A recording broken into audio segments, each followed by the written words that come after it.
here's some good news for a change. For all the rice lovers out there, like the three of us, the Philippine Rice Research Institute, or PhilRice, has introduced new rice varieties designed to help manage blood sugar levels. Collaborating with the International Rice Research Institute, food scientist Dr. Marisa Romero identified the variety known as NSI CRC182 as having low glycemic index. The glycemic index, or GI, measures how quickly food raises blood sugar. Using advanced in vitro testing that simulates digestion without the need for human subjects, Romero's team also discovered that 3 other varieties share similar GI levels. And these varieties are already popular among farmers for their resilience and high yield. According to Romero, they offer diabetic patients a healthier alternative without sacrificing flavor. Let's delve into the new varieties of rice even further. We have with us, live via Zoom, food scientist Dr. Marisa Romero. Good evening. Thank you for joining us on The Big Story. Good evening, Ma'am Gretchen, Ma'am Sean, and Ma'am Pauline. Okay, para sa mga rice lover pero weight conscious, ang una-una ko pong tanong ay itong NSICRC182 ay hindi na ba nakakataba? Wala naman yatang miracle na no, Doc?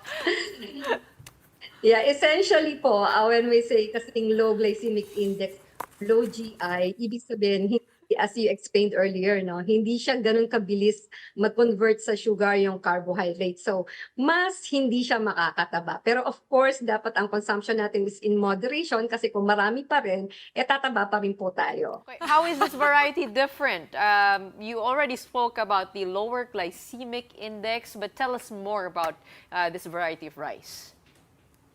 Simpler term, no? Kasi what we usually eat is yung ating regular na white rice or polish rice. At ito ay medyo mataas ang kanyang glycemic index. So, kaya kapag kumain tayo ng maraming white rice, ay mabilis na mag-convert into sugar, kaya tataas tayo yung blood sugar natin. Meron tayong chance na magkaroon or makadevelop ng diabetes. Kaya nagkaroon tayo ng ganitong research kasi we noticed that in the Philippines, no, yung diabetes is really increasing. No?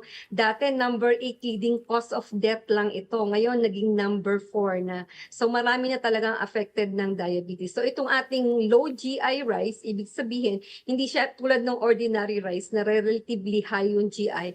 So, ito, mas mabagal yung digestion niya. So, mas mabagal din siya mag-convert sa sugar at hindi tayo magkakaroon ng blood sugar spike. Okay, marami nagtatanong, I'm sure right now, kung nanonood sila, iniisip nila, Doc, mas mura ba itong rice na ito? Mas mahal than the average na, yung kakumpara niya, o yung kalasa niya, same quality niya na rice out there in the market. Kasi marami naman din na nabibili, di ba? May mga rice cooker na naglo-lower nung sugar, may mga rice additives that promise the same thing, bababaan daw yung, may nakuha akong ganun last Christmas.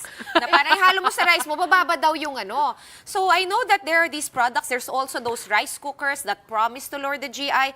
How is it different and which one would you recommend for diabetics or those looking after their blood sugar? Dagdag ko lang din, Doc, usually kasi yung mga healthier options, usually sila pa yung mas mahal eh. So what's the cost of making these low glycemic rice? Mga po ating low GI rice, no, ay na-discover lang recently, particularly nung ating collaborator na International Rice Research. Saka sila ang nag-discover na yung NSICRC182 pala, which is already a released variety in the Philippines. Ay maganda po kasi yung kanilang method. And then we use that as a reference para mag-screen pa ng ibang rice varieties. Kaya kami naman po sa PhilRice, in collaboration with IRI, naka-identify pa ng mga ibang rice varieties. So itong mga to, hindi po sila as popular doon sa mga tinatanim ng mga farmers natin. But upon the discovery na ito pala ay healthier dahil lower ang GI niya, ang DA po mismo, ang Department of Agriculture, bigla kaming kinonvene last year at meron po tayong special project na magko-commence this year na paparamihin natin yung seeds para po mas maging available ito. Maraming farmers ang makatanim at mas maraming consumers ang marating. So sa ngayon po kasi, hindi pa po siya ganun ka-widely available. Pero we think na, of course, since similar naman po yung kanyang crop production and crop management, so the price ay relative the same lang po, do kung ano yung market value ng rice. Siguro hindi natin pwedeng sabihin na mas mura. So similar lang po. Meron kasi akong binasa kanina nung ini-intro kita dun sa report na these varieties are already popular among farmers for their resilience and high yield. So, makakababa rin yun ng presyo kung resilient yung rice, hindi masyadong prone sa mga peste at sa mga kalamidad, and high yield pa. So, economies of scale tayo dyan. Can you talk to us about that part na talaga bang mas matibay itong mga binhi na ito?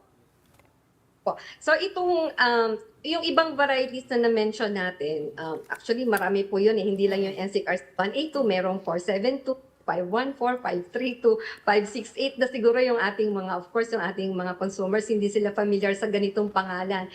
Mention ko lang din po, ibig sabihin ng NCR National Seed Industry Council. Sila po ang nag-approve ng mga varieties dito sa Philippines. So, ito po, iba-iba po sila ng characteristics. Yung iba ay high yielding, yung iba ay relatively lower yielding. So, mga 2.8 to about mga 10 tons ang pwede po nilang i-produce, no? Yung iba po ay, at most of them, dahil nakapasa po sila as a variety na sa Philippines, talagang pumasa po siya sa pagsusuri tungkol sa peste at saka talagang na-reach din naman po niya yung yield. So, kapag po ito mas naging widely available, mas piliin po natin yung lower ang GI pero mas mataas yung yield. Para in terms of economics, syempre, mas magiging mura po kapag high yielding po yung mapili natin variety. Pero Doc, are there also opportunities to apply the same research sa ibang pagkain din po? Kasi parang kung yung kanin nyo naman nga is low GI pero yung ulam nyo, yung viand nyo, matataba pa rin or high in sodium, is there a way to also make our viands or mga ulam healthier? Opo. Of course, healthier in a different way kasi ang atin namang mga viands ay usually ay protein at saka yan yung may kung mga gulay naman ay may fiber. So hindi naman sila yung sa glycemic index kasi ang glycemic index ay yung mataas ang carbohydrates at saka yung mataas yung sugar. So and meron din po tayong mga ginagawang pag-aaral. Siyempre, Rice Research Institute po kami. Meron din kaming mga research sa pigmented rice, for example, na na-discover po natin na meron naman siyang anti-cancer potential. So yan, marami rin po tayong ginagawa na meron din po yung vitamin A na mapagkukunan natin yung beta-carotene enriched rice. So marami pa pong iba't ibang research na para maging healthier yung rice at yung ibang food din. So may mga ibang institute or agencies na nag-a-address din po sa health benefits naman ng iba't ibang crops. Okay, ma'am, how is this made possible? Is this all natural or is this made in the lab? The varieties that we're talking about. So, ang breeding po kasi can be in two ways. Pwedeng yung ating conventional breeding, no? Parang tao, may nanay, may tatay, pinagbi-breed natin sila para magkaroon ng anak. So most of these varieties are conventionally bred. Yun naman pong isa na golden rice, for example, it's a genetically modified rice. Ito naman po yung may beta-carotene enriched. So, we as researchers explore different methods para po ma-reach po natin yung ating research objectives, especially po sa healthier aspect. Pero itong low GI, hindi po yan genetically modified. Kumbaga, na-discover nyo lang, di ba, na parang, uy, low GI pala tong strain ng rice na to. Ganun po Yes yung po, nangyari. Opo, ganun po kasi, of course, hindi pa naman po malaking concern noon ang diabetes at hindi pa po natin pinagtutuunan ng research ang glycemic index. Pero dahil nga sa biglang ang taas na talaga ng incidence ng diabetes, tapos tinignan po natin, ano kaya yung rice? Ano kaya yung mga factors na nakaka-contribute? Bakit tumataas yung incidence ng diabetes? So, check naman natin yung rice kasi staple food natin yan, di po ba? So we eat it every day. So nung in-screen na po yung mga different varieties na na-release sa Philippines, so na-discover, meron pala pong available na low GI. So wala pa po tayong ginagawa na breeding for low GI. Na-discover lang natin na talagang siya ay mababa pala yung glycemic index compared dun sa other varieties. Kamusta So, naman po ultra ang last lasa? question. Kamusta po yung lasa nito? Kasi Iba po, napakahalaga nun Nabebenta na to di ba? Yun yung sinasabi ni Dr. Romero. It's already commercially available. Hindi lang natin alam, di ba, na low GI siya. So it tastes normal, kumbaga. Masarap po ba? Iba rin po ba yung texture? Ang kagandahan po kasi sa rice natin, di ba, it's relatively bland. Hindi po talaga natin pwedeng sabihin na masarap. Kaya nga, it's a very good staple food because you can combine it with other viands. Kasi kung matamis na yung staple food mo, tapos yung ulam mo pa ganito. So talaga pong, generally sasabihin natin na relatively bland naman yung rice. So halos pareho lang naman po ang lasa. Ang major concern lang po ngayon, yun na-identify po natin ng mga low GI rice, ay medyo mas matigas po ng konti. At ang problema po sa mga Pilipino ay mahilig po talaga sa malambot. Malambot. Dagdagan na lang ng tubig.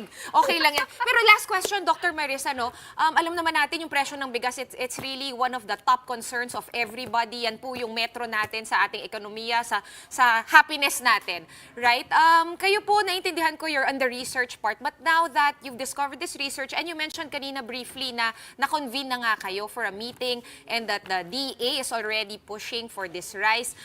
In terms of directives sa inyo, sa PhilRice, ano po yung rollout plan kung baga sa pagpapalaganap ng mga seeds and pag-spread sa mga farmers?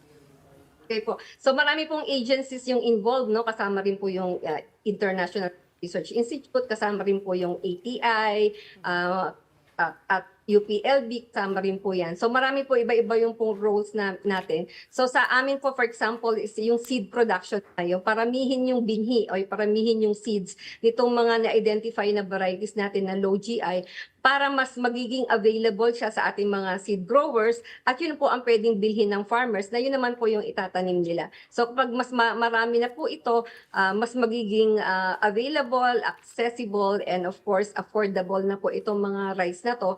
At meron din po tayo mga aspect ng i-monitor po natin kung na-purify ba yung seeds, puro po ba siya.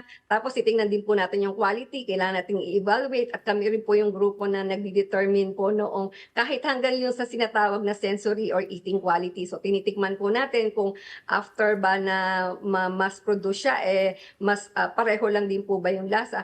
At ang ginagawa po natin, meron pa rin pong research na gagawin na mas ma-improve. Kailangan po ma-balance natin yung yield, yung pest and disease na resistance nila, at yun syempre po yung low GI. At sana mas acceptable po yung eating quality na kasama po yung taste at saka Congratulations po, napakalaking achievement po nito. Lalo Ako na naman sa mga nag-volunteer mahilig. ako para mag-taste test tayong tatlo.